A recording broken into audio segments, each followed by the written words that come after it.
Hi, in this video, I'll show you how I use Claude to learn about the technicalities of concepts like API wrappers and cookie code. By any means, I'm an experienced technical person. I'm just deeply curious about AI, building AI agents, and honestly, all things AI. You'll see my real learning process, going from total confusion and asking pretty basic questions to having a pretty good understanding of what these concepts actually mean. So hopefully this video is helpful for everyone who is very interested in learning more about AI and AI agents, but are also intimidated by the lack of technical knowledge. Peace you all. Okay, so this video I just want to go through, actually just want to break down this video that I found on LinkedIn. It's from this guy. I don't know who he is, but I've watched this video and it seems pretty interesting. There were two concepts mainly that I wanted to understand better, which is an API wrapper and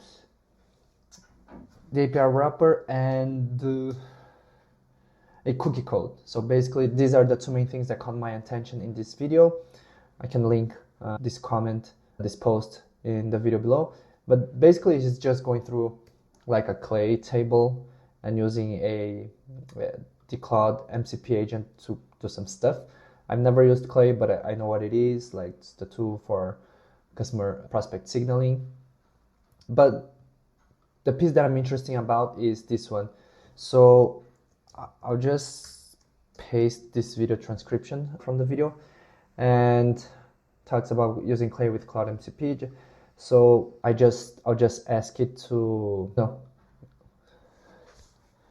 break this video down for me, because I want to understand what these are. So custom system that lets Claude VMCP control Clay tables automatically essentially is create a bridge between Claude and Clay, so he can just chat with Claude and have it manipulate that. Okay, that's the MCP agent. Create new tables. In data, Claude can analyze existing table structures and can add new columns with real-time data. This is really cool. Your whole thing works through natural language. Okay, what is a cookie? It's basically your authentication token that proves you're logged into Clay.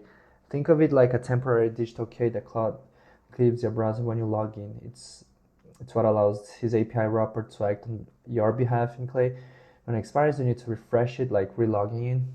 He built a tool that I'm gonna grab this from your browser. Interesting. This stays local on your desktop for security. Parallel is like a translator that sits between Claude and Clay's. Yeah, Clay's raw API calls are complex and technical. His wrapper simplifies them into easier commands than that Claude can. When Claude wants to add a role, his wrapper translates that into a specific technical API. Okay, have a smart assistant who knows exactly how to create an automatic Clay operator that you can control. Pretty clever for automating repeated. Okay, that's interesting. So now I have a few questions. First is this one. Claude can add new columns with real-time data. So what I want to understand is Claude doing that without me prompting it to do it, and it just adds it automatically, or I need to prompt it to do that? This is one question.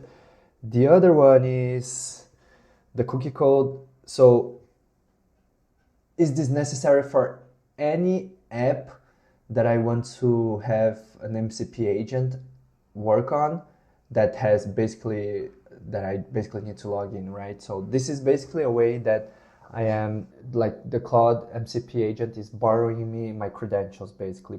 But I want to understand this too. And then this is really interesting as well. Okay, so super interesting. A few questions that I have related to that is, when you say that Claude can add new columns with real-time data, I still need to prompt Claude in order for it to add new columns with your real-time data, right? It's not doing that autonomously in the background without me prompting it, correct? Second question about the cookie code. This is super interesting. So basically, I need a cookie code for any tool that I want that requires login, that I want Claude MCP agent to work on my behalf, correct? And if that's the case, he built a tool that automatically grabs this from your browser. So how does that work? How hard is it for me to build one?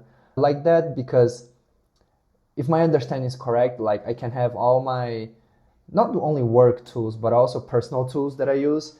Claude use this cookie code and basically just log in all of these on my behalf, basically, right? And third question about the API wrapper, that's pretty interesting. It makes sense. But then how do you create a wrapper? And like, where do you find, first, probably he needs to go to Clay's API documentation to see. And then from there, how does he create this wrapper? Is it like JavaScript, for example? I'm sure like once I have this, I can have Opus 4 create this wrapper pretty easily for me. But my cookie code, I need cookie for I need to do that. API wrapper doesn't just make sense, but how do you create a wrapper? Where do you start? Probably needs to check API's documentation. Okay. Through this correctly. Okay, real-time data type. Correct. Claude only acts when you prompt it. It's not running in the background autonomously. You still need to add a column for recent news about these companies. Executing through the wrapper. It's more like having a superpowered assistant and fully autonomous agent. Okay. Cookie code. Yes, you need cookie codes for any login. Okay. How to auto grab into works. Stores cookies as files on your computer. He built a script that reads those cookie files and extracts the authentication tokens. He built a script that reads those cookie files and automated copy and paste on your login credentials. Not too complex if you know basic file handling, but there are gotchas. Different browsers store cookies differently.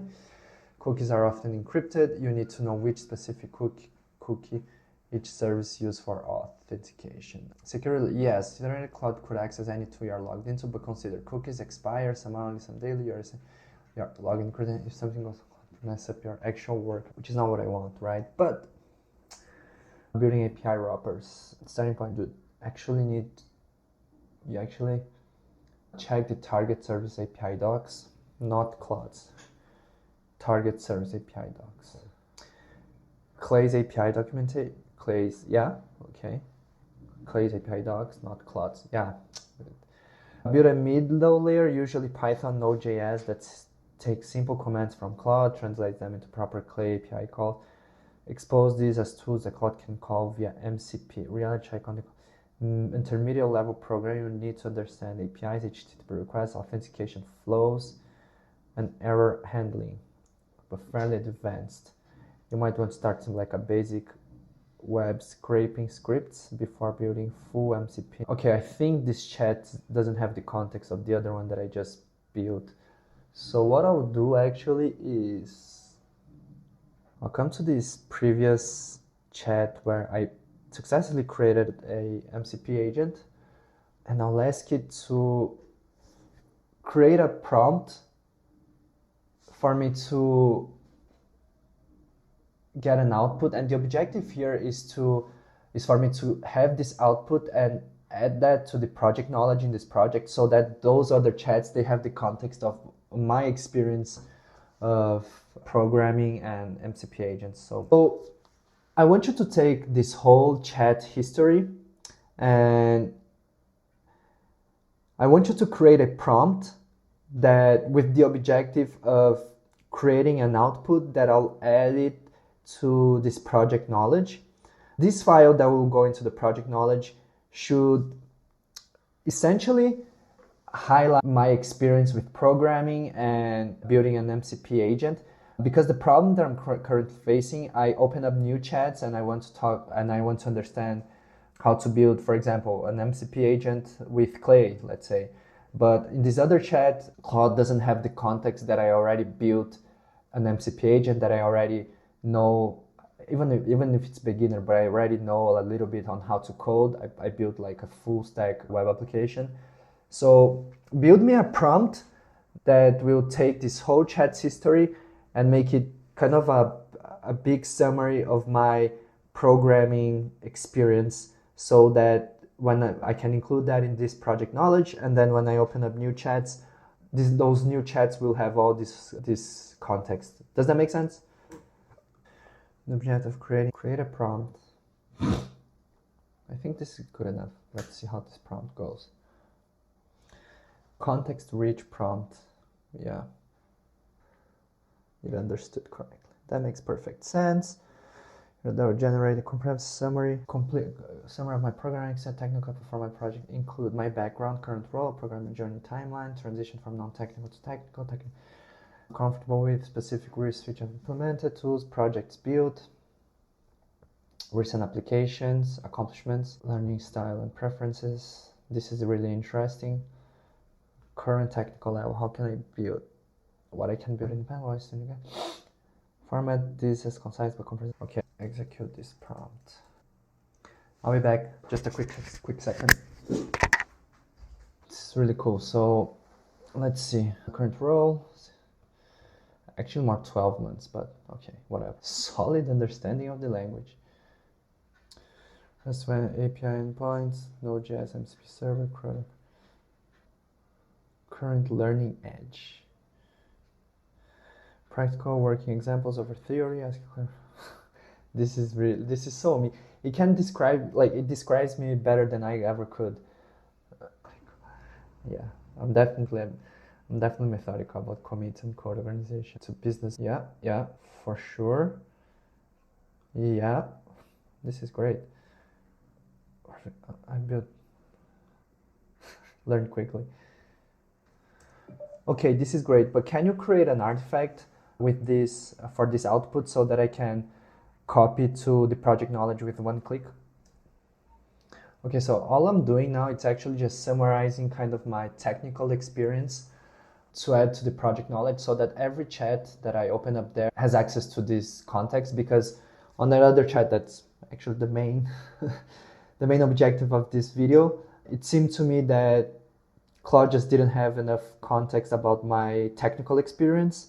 So for example, he told me like, oh, just do something more simple instead of creating an MCP server, but I just did that yesterday, right? So, okay, this is the same. Yeah, copy to project. So now what I'll have is, I have this programming experience here. So okay, going back to where we left off, right? Okay, interesting. So on the cookie codes and authentication piece, I understand that in theory, Claude could access any tool that I'm logged into. And if something goes wrong, Claude could mess up my actual work accounts. But then my question is, isn't it that the case for, let's say, a company that has MCP integrated with their, let's say, Salesforce instance? They still need to give access to Claude. I don't know if it's via cookie codes or if there is another better, more efficient way, like for enterprise-wide things like that. But then my question is, how do they avoid Claude messing up the actual Salesforce instance, for example? And on the API wrappers, yeah, I understand the complexity. But if you check the project knowledge in this project and specifically the Victor's programming experience file, you'll see you have like a higher level overview of my programming experience. So given that, what the fuck again? Okay, cool. So on the cookie codes and authentication piece, yes, I understand that Claude could access any tool I'm logged into. And if something goes wrong, Claude can mess up my actual work accounts. But isn't this case where, let's say, in a company, people want to use MCP agent for their Salesforce instance, for example, they still need to give Claude access to their Salesforce instance on an individual basis, even for each employee.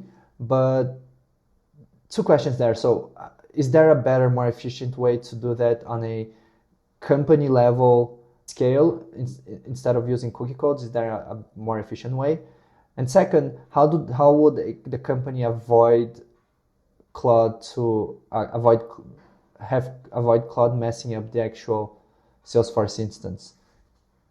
So this is one question. The other question is, yeah, I understand I need to study Clay's API docs, and also take into the consideration my programming experience. There is a file, Victor's programming experience, I think, in the project knowledge here. Go through that to have an understanding of my experience and tell me based on that if that would be a fairly advanced still thing to do or not.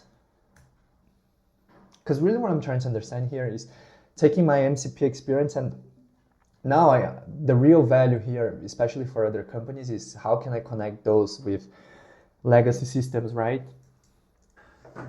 Company scale, authentication, and so yeah, companies use much more sophisticated approaches. 2.0 employees authenticate through company SSO. Common access, no full login credentials. Tokens can be revoked instantly by IT. Audit trails track exactly what Claude accessed. Yeah. Have employee personal accounts. That's okay. API keys with role-based. Salesforce admin creates API keys with specific permissions. So interesting. Okay, for those who don't understand, for example, Salesforce, each user has different access levels, so we can create specific API keys with specific permissions. Unboxing, read-only permissions. Yeah, that's what I thought. It means you can only read, not edit. Implement approval workflows for write operations. Set up automatic backups before cloud. Enterprise MCP adoption will be slower. IT departments need proper governance frameworks first. This will not be fairly advanced for you. Here, you literally just did this exact thing. Built RESTful. Yeah, but what I didn't do is a wrapper, right? Yeah, this is the tricky part. Natural next project for me, yeah. Okay, so one question about creating wrapper functions that translate Cloud commands to Clay API calls. Give me a general step-by-step on how I would do that. I mean, don't need to get too specific on code because I'm not implementing this now. I'm just curious. And also, when should I decide using a wrapper or not? Because, for example, for my previous project, I didn't use a wrapper. I just used like directly an API. So when do I know when to use a wrapper or not? I'm assuming is when the target, is it how to say that? The target services APIs maybe are too complex, then I should use a wrapper. But how do I understand what complex means, if that makes sense? It will say great questions, you see. Or not. Atomic API calls. What the fuck? Abstraction layers. So creating this wrapper seems, I mean,